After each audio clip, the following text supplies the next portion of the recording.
You are listening to Practical and Woo by Mindset and Manifest.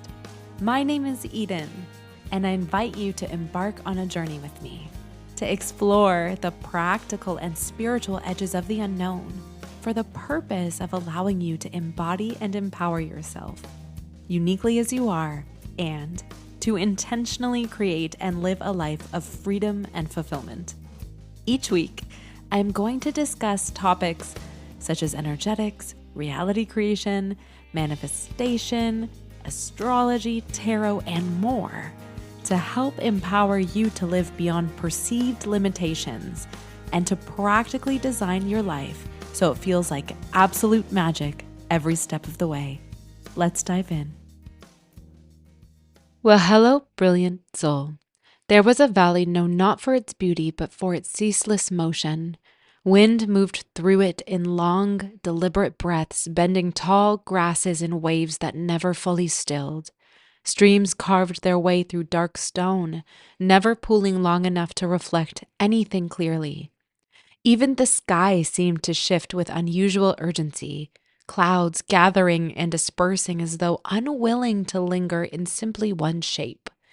At the center of this valley stood a city built of layered terraces, each one connected by narrow stairways and suspended bridges. And from a distance, it appeared as though the city itself was in the act of climbing, rising upward in restless ambition. Within this city lived a woman in particular known by many names, though most called her the Keeper of Balance. She had not chosen this title, nor named herself this, and yet it had become part of her, settling upon her persona as naturally as breath. From a young age, this woman had demonstrated an uncanny ability to manage what others seemed not to. Where one person struggled to hold grief and joy at the same time, she could contain both without fracture. And when another one faltered under the weight of competing desires, she seemed to be able to carry them all, giving each desire its rightful attention. Over time, this became her assumed function within the city itself. She was often seen in the high terrace at dusk, standing at the edge of a wide stone platform with her arms in constant motion. And in each of her hands, she held spheres made of different materials, each one representing a domain that was entrusted to her care. There was one sphere that was polished gold. It was warm and radiant and held the city's ambition and longing for expansion. There was another sphere that was made of deep blue glass, and within it there were these currents of water that seemed to move endlessly, representing the emotional tides of the people themselves. Another was made of rough iron, and it felt dense and unyielding, and it contained the fears and obligations and unspoken burdens of the city folk. There were more, of course, always more. And she kept them all in motion, tossing them into the air in intricate patterns and catching them before they could fall, redistributing their weight through precise and measured rhythm. The people watched her from below with a mixture of reverence, but also relief. As long as the keeper of balance kept the spheres moving, nothing collapsed and nothing overflowed. Nothing was neglected. And yet, beneath the fluid grace of her movements, there was a tension so fine it could only be seen up close and by the most astute detective. It was a tension that lived in the small contractions of her breath and in the way her fingers sometimes trembled after catching a particularly heavy sphere. It was in the fleeting moments when her gaze drifted, not necessarily towards the spheres themselves, but just beyond them. There was a thought that she didn't allow herself to ever complete. It was, if I stop, what happens? It had no answer she was willing to ever face, and so she didn't dare to ask it fully. Instead, she refined her skill and learned how to anticipate imbalance before it could even occur. And she studied the subtle shifts in weight, the barely perceptible changes in the trajectory of her balls in the air. She became faster, more precise, and more attuned. The city prospered all around her under her care and finesse. But something else, something more difficult to name, began to wither.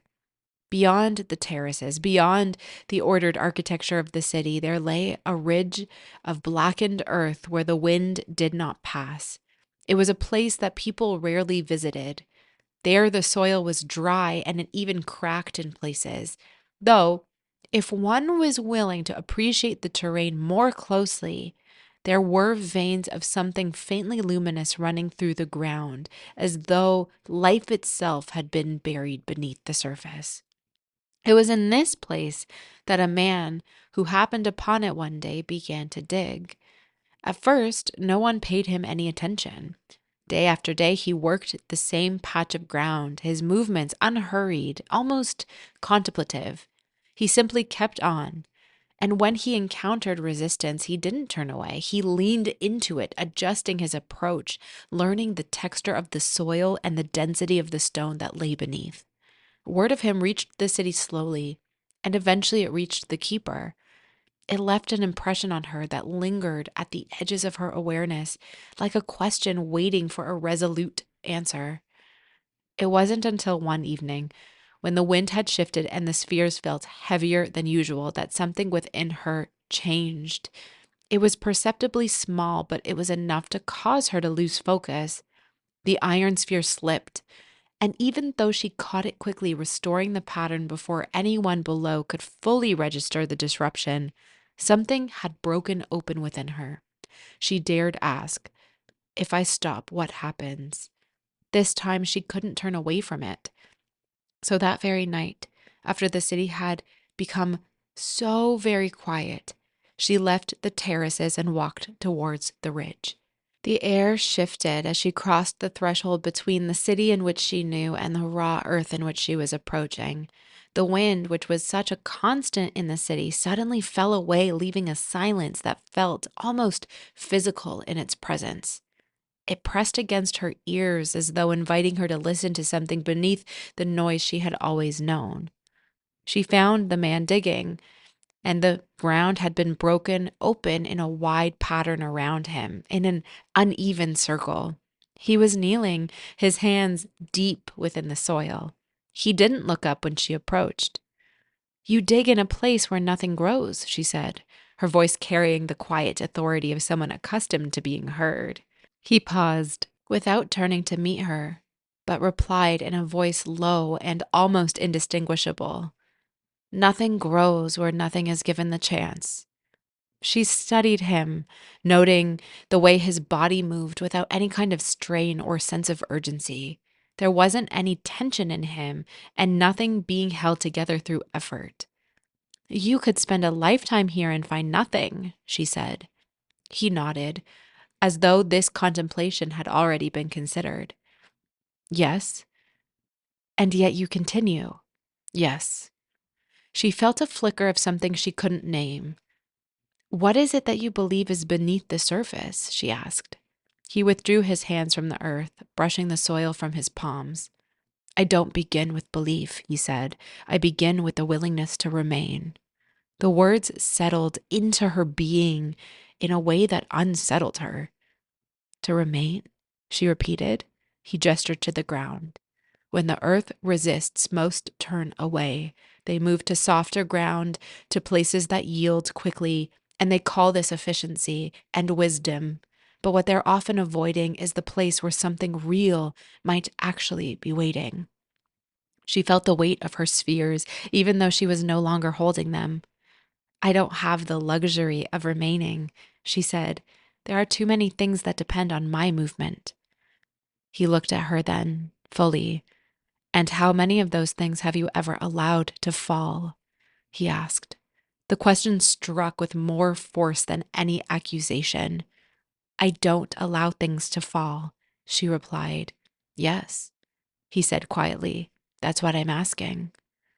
The silence that followed was dense and filled with everything she had never allowed herself to feel or examine, and she left without uttering another word. But somehow she was also changed.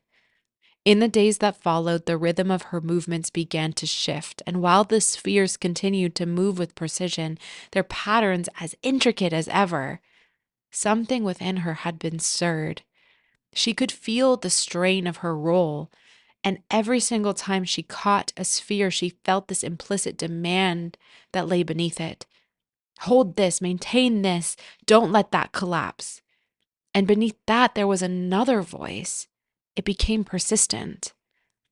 But what if something's meant to? The thought terrified her, and yet it didn't leave her mind. One evening, the keeper made a decision to slow. It was almost unnoticeable at first, simply a delay between one throw and the next, or a breath that lingered just a fraction of a second longer than before. The spheres adjusted themselves in response to her shift in pattern. And then finally, she did something she had never dared to do. She allowed one to fall. The gold sphere slipped from her hand and dropped with a finality that struck the stone below with a sound that echoed through all of the terraces. The city held its breath, and she didn't move to catch it. The remaining spheres faltered, their rhythm disrupted, and she caught them, but not with the same urgency that she did before. Something in her had softened, and maybe finally had given way. She descended from the platform slowly, each of her steps deliberate.